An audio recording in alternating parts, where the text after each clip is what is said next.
ਇਹ ਕਿੱਥੇ ਪਾਉਣੀ ਕੁੜੀ?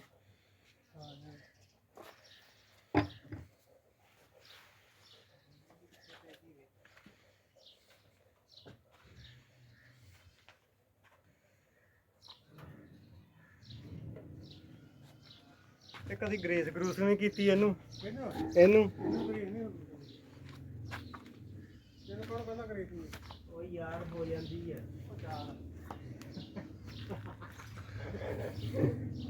ਚੰਗਾ ਭਲਾ ਭੈਣ ਜੋ ਮੈਂ 60,000 ਰੁਪਇਆ ਦਿੰਦਾ ਸੀ। ਹਾਂ ਤੂੰ ਉੱਥੋਂ ਹੋਰ ਚੱਕ ਲਿਆਉਂਦਾ ਇੰਨੇ ਚ ਜਾ ਕੇ ਉਹ ਕਾੜਿਓ। ਮੈਂ ਕਿਹਾ ਵੀ ਚਲੋ ਲੱਗ ਗਿਓ ਚੱਕ ਲੈਣਾ ਸੀ। ਤੂੰ ਤੈਨੂੰ ਚੰਗਾ ਲੱਭ ਗਿਆ। ਇਹ ਕਿੰਨੇ ਹਾਰਸ ਪਾਵਰ ਹੈ? ਇਹ 22 ਹਾਰਸ ਪਾਵਰ। ਚੱਕਰ 300 ਲੱਗਦਾ ਪੁਰਾਣਾ ਵੱਡਾ ਲੱਗਦਾ। ਇਹ 275 ਚੱਕਰ ਆ। ਅੱਛਾ ਇਹਦੇ ਆ ਇਹਦੀ ਚਿੱਟ ਲੱਗੀ। ਇਹ ਕਿਹੜਾ ਨਾ 275 ਚੱਕਰ ਆ। ਇਹ ਜੋ 22 ਲੱਗਾ ਵੀ 275 ਹੀ ਆ। ਹਾਂ ਇਹ ਬਣਾ ਸਪੈਸ਼ਲ। ਅੱਛਾ ਉਹ ਬੰਦਾ ਸੀ ਇੱਥੇ ਲਿਲੇ ਚੌਕ। ਅਜੀ ਮੈਂ ਲਿਲਾ। ਅੱਛਾ ਅੱਛਾ ਉਹ ਬੰਦੇ ਸੀ ਤਾਂ ਇਹਨਾਂ ਦੇ ਕੋਈ ਉੱਥੇ ਕਿੱਥੇ ਸਮਾਨ ਸਮੂਹ ਨਹੀਂ ਏਅਰਪੋਰਟ ਤੇ। ਉੱਥੇ ਦਾ ਸਮਾਨ ਸਮੂਹ ਛੜਾਇਆ ਸੀ ਇਹਨਾਂ ਦਾ ਫੈਕਟਰੀ ਵਾਲਿਆਂ ਦਾ ਤੇ ਉਹਨਾਂ ਨੇ ਐਕਸਰਸਾਈਜ਼ ਬਣਾ ਕੇ ਦਿੱਤਾ ਸੀ।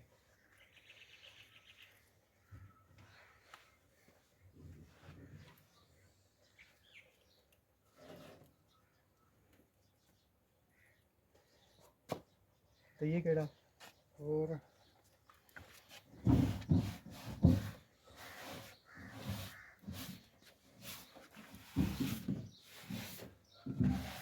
ਤੇਰੇ ਨਾਲ ਦਾ ਕੌਣ? ਉਹ ਕਾੜੇ ਗਿਆ, ਉਹ ਵੀ ਚਲ ਗਿਆ। ਉਹ ਆ ਆਊਗਾ ਜਦੋਂ ਲੱਕੜਾ ਚੀਰਨੀ ਉਦੋਂ ਲੱਕੜਾ ਆਉਣੀਆਂ ਉਹ ਦੇ ਜਾਂਦਾ।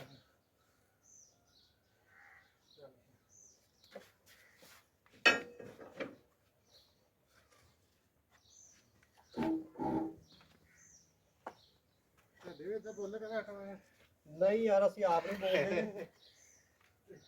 ਫਿਰ ਉਹਦਾ ਬੜੀਆਂ ਗੱਲਾਂ ਕਰਦਾ ਉਹਨੂੰ ਕੀਤੀ ਜਾਂਦੇ। ਉਹ ਇਦਾਂ ਹੀ ਕਰਦਾ ਹੁੰਦਾ। ਬਹੁਤੀਆਂ ਗੱਲਾਂ ਕਰਨ ਆਇਆ ਤੇ ਪੱਲੇ ਕੀ ਆ।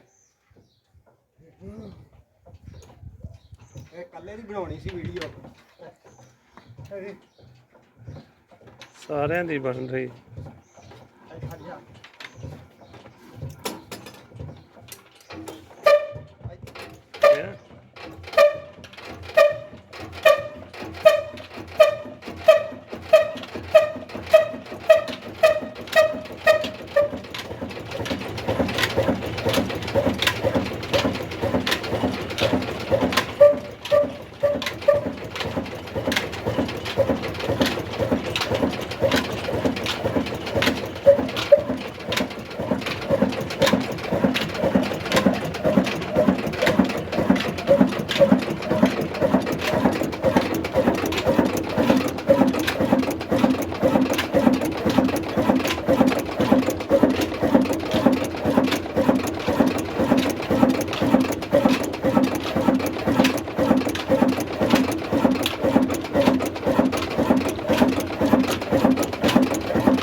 ਹੈ ਚਲਾਉਣਾ